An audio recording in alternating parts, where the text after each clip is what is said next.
আপনি মারা গেলে আপনার পেনশন কি হবে তা নির্ভর করে আপনি কেমন পেনশন পান, বয়স কত এবং কাকে আপনি উত্তরাধিকারী করে রেখেছেন তার উপর। যদি আপনি স্টেট পেনশন পান তাহলে পুরাতন পেনশন স্কিমে থাকলে আপনার স্ত্রী বা স্বামী কিছু অংশ পেতে পারেন।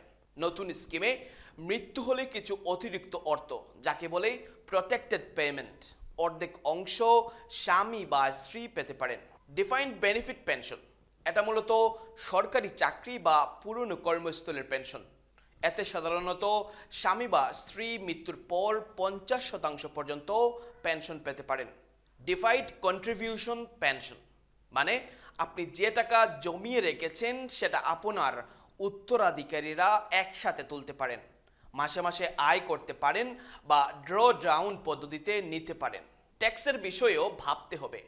আপনি যদি 75 বছর বয়সের আগে মারা যান তবে অনেক ক্ষেত্রেই পেনশনের উপর কোনো ইনকাম ট্যাক্স থাকে না, কিন্তু যদি আপনি 75-এর বেশি বয়সে মারা যান তখন উত্তরাধিকারীরা সেই পেনশনের টাকা তুললে তাদের ইনকাম ট্যাক্স দিতে হতে পারে।